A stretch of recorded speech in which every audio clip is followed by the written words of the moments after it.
En el día de hoy en el Consejo de Gobierno yo quiero centrarme en explicar lo que es el decreto Canarias y después para el resto de los asuntos me hacen las preguntas que estimen convenientes y después el resto de los asuntos se queda el portavoz del Gobierno. Pero sí quería transmitirles, pues bueno, una breve presentación en qué consiste el decreto de Canarias. ¿Qué perseguimos? El objetivo del decreto realmente es garantizar el avance de las islas, actualizar las partidas de los presupuestos del año 2023, dar respuesta a los compromisos firmados por los dos principales partidos de este país, el Partido Socialista y el Partido Popular, y dotar a las islas en un escenario bastante incierto, tanto a nivel internacional, europeo y español, para los años 2026 y 2027, que son los 2 años que quedan de mandato. ¿Cuándo comenzó? O sea, realmente cuando nos empezamos a plantear la posibilidad de sacar adelante un decreto canario.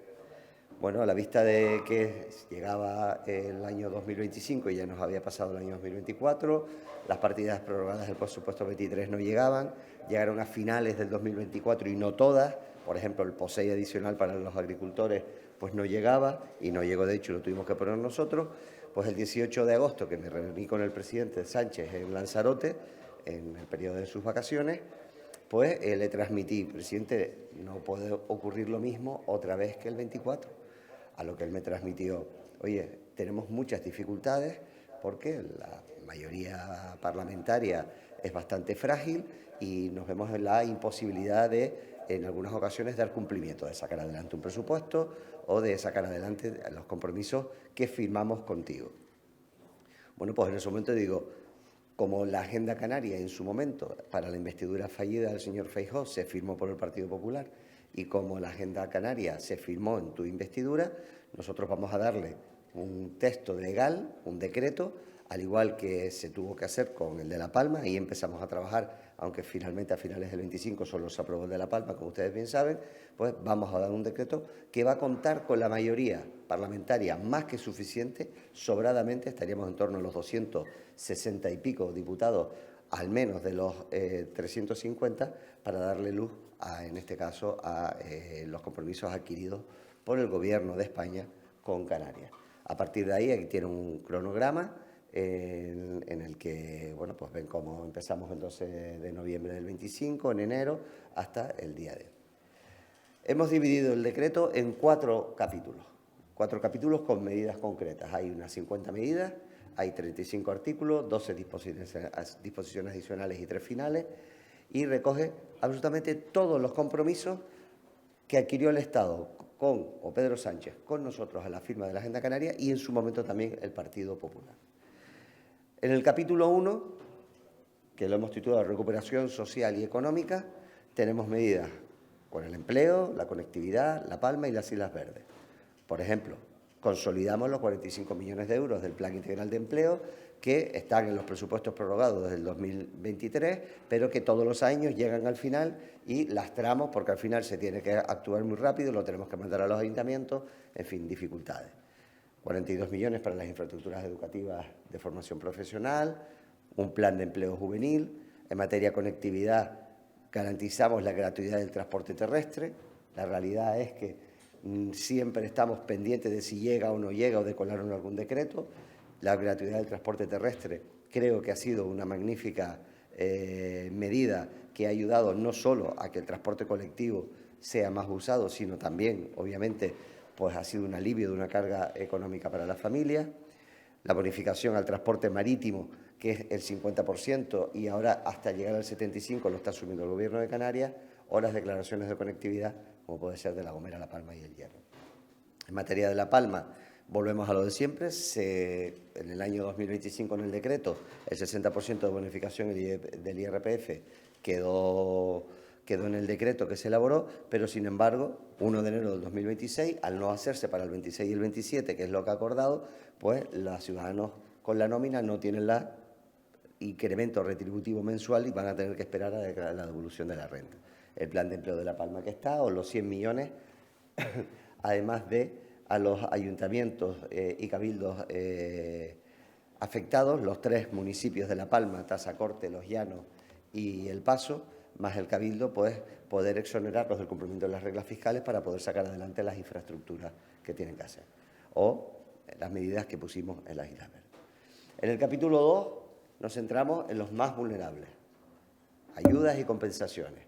En materia de servicios sociales, pongo un ejemplo, mejora el acceso al ingreso mínimo vital. En la actualidad tenemos un embudo porque lo tramita el Estado y aquí lo que pedimos es asumir nosotros una tarea que está haciendo el Estado pero que no llega con la suficiente antelación. Y lo propondríamos que, junto con los ayuntamientos, cabildo y gobierno, poder nosotros dar de alta el ingreso mínimo vital. Compatibilidad de pensiones no contributivas con complemento autonómico. Esta es una medida que llevamos pidiendo, que se ha llevado en alguna que otra ocasión a un decreto y que ha sido rechazada. La realidad es que a nosotros nos gustaría que aquellas personas que en Canarias son un porcentaje mucho más elevado que la media del Estado, que poder compensar con dinero de la comunidad autónoma las pensiones no contributivas. Los 30 millones de euros de la promesa que están en el 2023, dejarlos bloqueados, o los 120 millones anuales de dependencia, porque como les decíamos, hemos hecho el mayor acuerdo y convenio con los cabildos de toda la historia de la dependencia, con más de 1.140 millones de euros, pero la realidad es que el Estado por ley tiene que aportar el 50% y apenas llega al 22%. Por lo tanto, está el Gobierno de Canarias asumiendo el 78% de la dependencia, cuando la ley estatal establece que el 50% le compete al Estado. En materia de vivienda, bueno, la cesión del suelo público, cosa que el presidente Sánchez ha anunciado en muchísimas ocasiones, pues que se lleva a cabo, y 105 millones anuales para los años 26 y 27 para los planes de vivienda. En materia de educación y empleo, pues la enseñanza de 0 a 3 años, o los 40 millones de la formación profesional, y en materia de mejoras salariales, estos son dos asuntos que nosotros estamos muy esperanzados, porque si realmente queremos que las familias canarias tengan más renta disponible y si de verdad queremos que los indicadores de riesgos de exclusión social bajen, la única posibilidad es a través de recursos económicos. ¿Qué conseguimos con esto? En primer lugar, por ejemplo, los trabajadores públicos.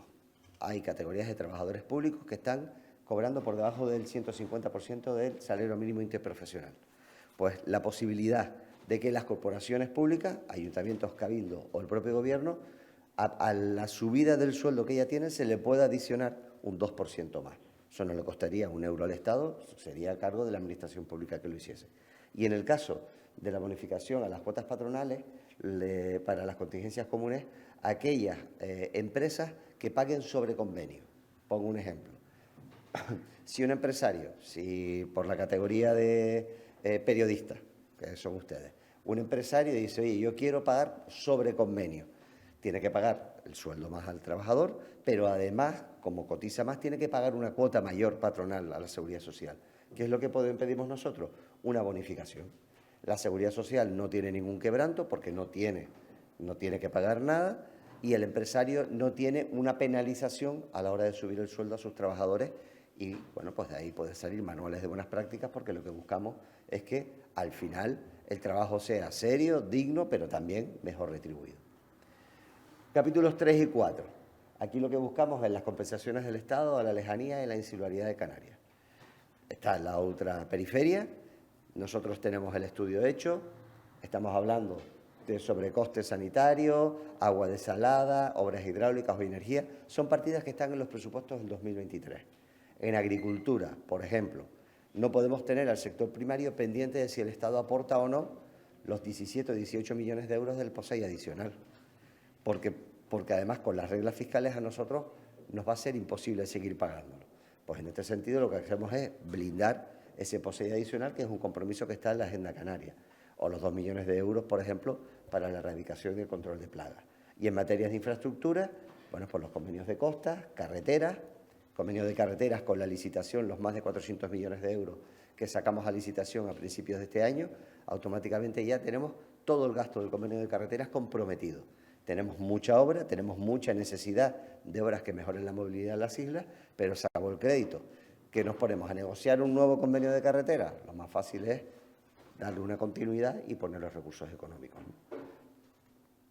Y luego tenemos disposiciones adicionales, que es, por ejemplo, uso de remanente de tesorería para servicios básicos, de ayuntamientos y cabildos, lo veíamos en la reunión con la FECA y la FECAN, La Policía Canaria en su día, cuando se creó, se establecía que tenía que dotar 300 efectivos y a partir del efectivo 301 se iba a ir produciendo un repliegue, el Estado replegaba a Policía Nacional y Guardia Civil y el dinero que cerraba los Estados de eso se transfería a Canarias para financiar las plazas nuevas de Policía Canaria, el transporte público en Lanzarote y Fuerteventura, una demanda de los cabildos, están pagando ellos casi el 80%, se garantiza que el 50% lo ponen los cabildos, el 50% la Administración del Estado. El convenio ferroviario, si no hay un convenio que garantice la financiación a largo plazo, no vamos a tener los trenes porque son obras de 4, 5, 6 mil millones de euros. Tenemos que tener garantizada para poder licitar las obras el convenio que le dé estabilidad financiera a esos 10 años de ejecución. La compensación del transporte de mercancías demandada por Asinca porque no se están actualizando los costes y eso está generando un problema porque al final se trasladan los precios y genera inflación y lo paga el consumidor.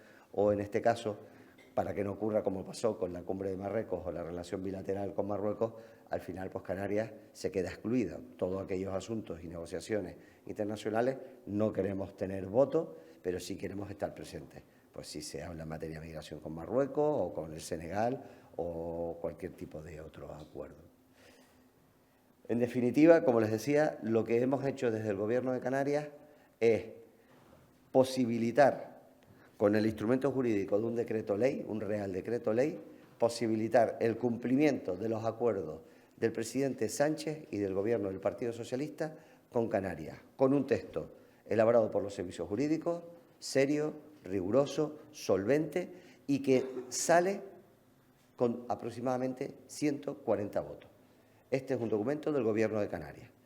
El Partido Popular firmó la Agenda Canaria y el vicepresidente del Gobierno, presidente del Partido Popular, todo lo que esté ahí va a ser apoyado, con lo cual, si ese decreto ley del Gobierno de España lo apoya y lo lleva a cabo en el Consejo de Ministros, ese decreto ley tendrá una mayoría más que suficiente para ser convalidado y poder cumplir con Canarias.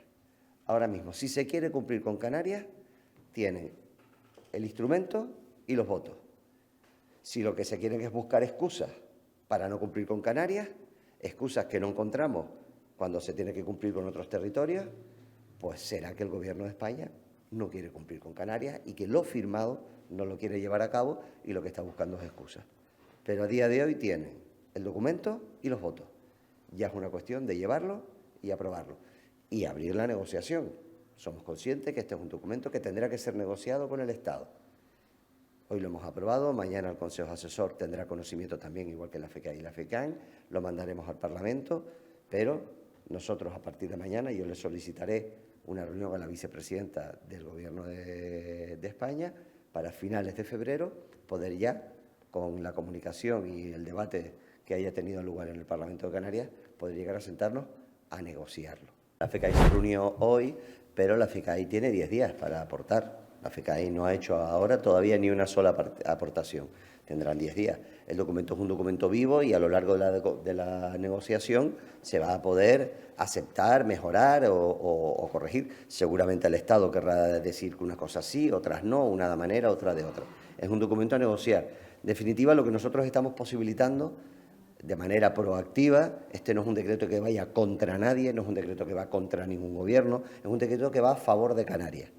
A nosotros nos preocupa mucho el contexto, tanto internacional como nacional, que estamos viendo de fragmentación, de crispación, de enfrentamiento, y nuestra preocupación y nuestros desvelos es por conseguir acuerdos que beneficien a Canarias. Por lo tanto, insisto, no es un decreto que vaya contra nadie. Y en este caso al Partido Socialista y a su secretario general, al ministro Torres, yo lo que le tengo que decir es que este decreto es de competencias del Estado. Nosotros en nuestras propias competencias tenemos un presupuesto de Gobierno de Canarias. El presupuesto no lo tiene el Estado. O sea, ¿por qué nosotros hablamos de actualizar las partidas del 2003? Porque el Gobierno de España no tiene presupuesto del 2003 y estamos en el 2026. Ese presupuesto se aprobó en diciembre del 22. ¿Por qué nosotros ponemos en un decreto y ponemos los votos?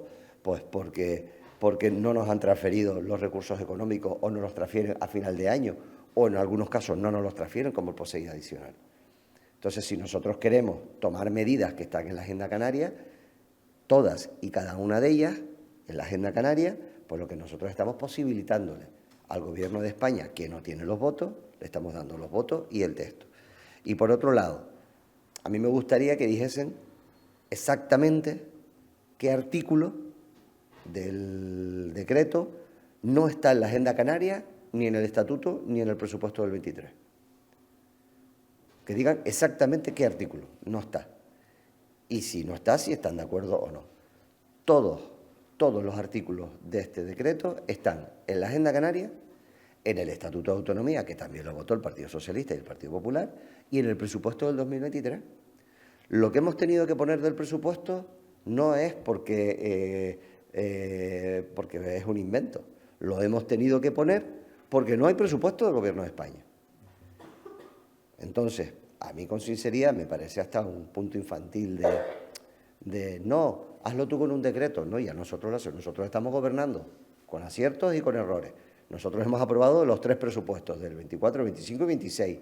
Nosotros estamos llevando proyectos legislativos. Nosotros no tenemos el problema que tiene el Gobierno de España de no tener una mayoría parlamentaria estable. Oye, ¿se podrá estar de acuerdo o no? Ya lo debatiremos en el Estado de la Nacionalidad, o ya se debatió en los presupuestos generales de la Comunidad Autónoma que se aprobaron en diciembre.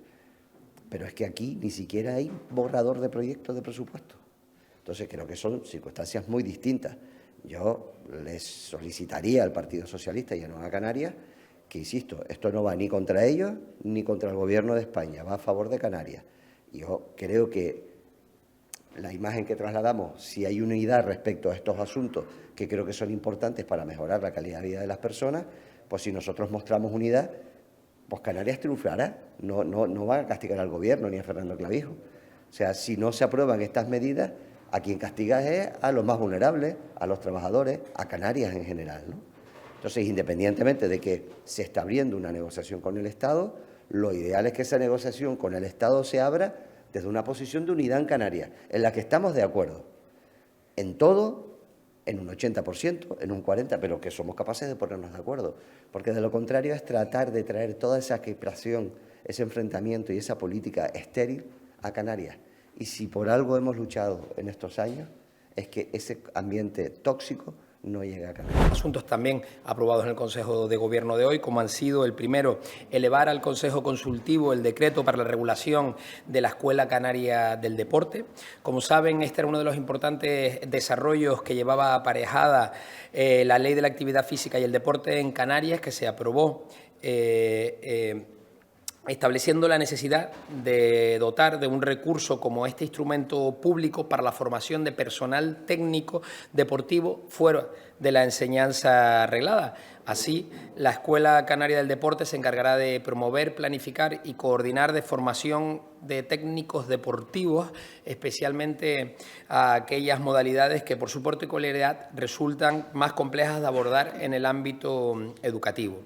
En segundo lugar, el Consejo de Gobierno también ha aprobado hoy el decreto que recoge la fusión de los colegios de economistas y de titulados mercantiles y empresariales de Santa Cruz de Tenerife para pasar a denominarse Colegio Oficial de Economistas de Santa Cruz de Tenerife. Y bueno, esto es un poco el resto de asuntos repasados en el Consejo de Gobierno, que, como se imaginarán, se centró especialmente en el decreto Canarias.